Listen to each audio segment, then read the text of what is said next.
Hello, welcome to episode 2 of Ruining Culinary. It's where I cook in ways that will piss off most professional cooks and give you life hacks at the same time. Today, we are making an apocalypse wedding cake. What is an apocalypse wedding cake, you might add? Well, say it's the apocalypse and somebody's getting married and you can only use what's already in your house because, well, the stores are closed. I'm going to attempt to do that. I actually happen to be pretty well stocked today. We're gonna do basic cake. Okay. I don't have very much flour left in here. I'm just gonna pour it all in. I think that's like 2.5 cups. Okay. Fabulous sea salt. We're back. We're adding a little bit of salt, little pinch of salt. Toss in the baking powder, salt, and flour. We're gonna do a little bit of sugar, and because I don't necessarily have any vanilla, I'm gonna use this vanilla artificially flavored, but it's the apocalypse, right? Package of instant Jello. So we're just gonna open that up and pour it in. Okay, so we're just gonna pour our Jello in there. And I thought it'd be fun to kind of spruce it up with some fruits and nuts and carrots and stuff. So I got my like shredded carrots in here. We're gonna put the leftover, trail mix. Woo. We're just gonna toss that in there. Get the nuts and the carrots coated nicely. We're gonna put the world's last sugar back in the cupboard, the precious mouse-proof cupboard, which is the only cupboard in the house that the mice aren't seeming to get to. However hard we battle with them and however much we clean, there's always mice. It always seems like there's mice. Anyway,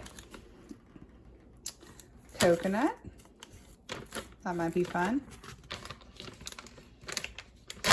So, yeah, if you're getting married in the apocalypse and you've got a few things laying around in your cupboard, you can have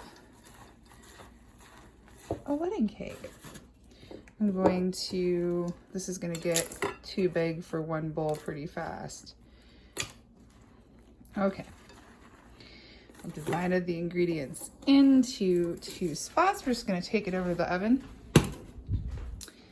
Get it into a nicer area with more space.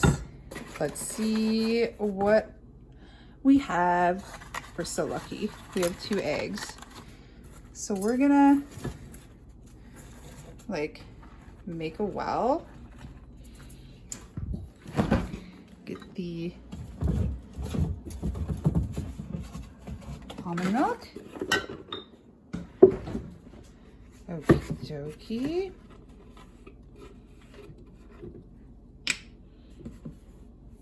Why is it not focusing?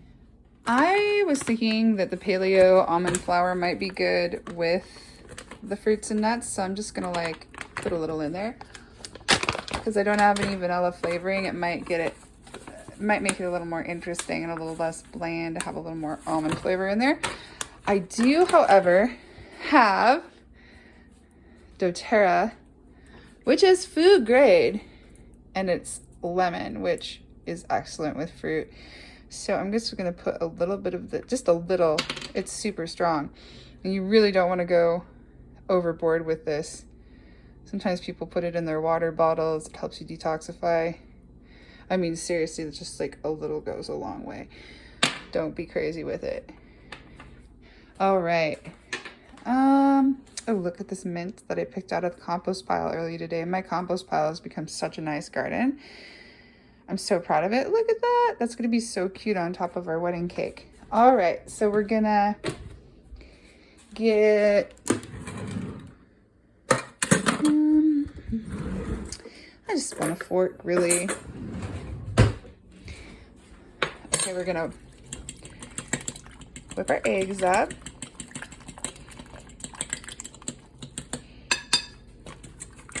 Oh, I forgot to preheat the oven. Okay, 350. I mean,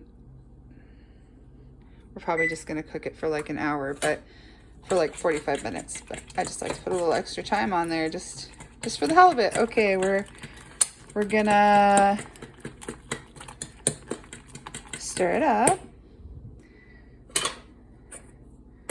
Once you have the eggs beaten in, get a spoon and just mix it the rest of the way. One thing that I usually do when I have it in the state where it's still in a milk well is I add a little bit of oil, but I stirred it already, and that's okay. All I have is sesame oil. That's gonna actually, I think, be kind of nice with the fruits and nuts. It's gonna give it a little more of a, I don't know, it'll just give it a fun, rich taste. Now you could add cloves and cinnamon or pumpkin spice, which is really nice with, gives it more of like a carrot cake consistency and flavor, but I don't know. I think I'm just gonna do the vanilla and the sesame oil and leave it at that. Makes it a little bit lighter, like a traditional wedding cake. We've got one grease pan for the bottom, and then we have a Silpat baby cake pan for the tiers on the top. And you don't have to grease these. These are really fun and easy, but you do have to put them on a cookie sheet. Look at how black that is. It's 100 years old. I love this cookie sheet. Anyway, you got to put it on a cookie sheet to support it, because otherwise it'll just flop all over the floor. That would be really funny if some, yeah, get, you know, and then the world's last cake will be on the floor, which will be super sad. Okay, putting the food back in the mouse-proof cupboard and closing the doors so the mice don't get into that cupboard. I started out this apocalypse pretty rich. I actually have an entire thing of cream cheese. I have 2 sticks of butter, which I'm setting out on the counter ahead of time to get soft for the frosting. I have this really cool piece of birch bark that I found in the forest that I washed off that I think I'm going to incorporate for some of the decorations on top. And I've got some fresh flowers. I'm gonna go out in the garden and pick some more fresh flowers for the topping, because that'll be fun. And even though my garden's been kind of pitiful this year, I think I have some nice things that we could collect. Okay, I'm gonna finish stirring that up and I'm gonna put it in the pan. So I love when this happens. I guesstimated the recipe size. Well, that's all the flour we had. That's exactly how much we had. Perfectly. It's gonna work out perfectly for these pans. The bottom, it's gonna be like a thin layer, and then we've got the 4 on top. It's gonna be perfect. Okay, I have to walk the dogs, so what I actually did was I'm putting this in here at,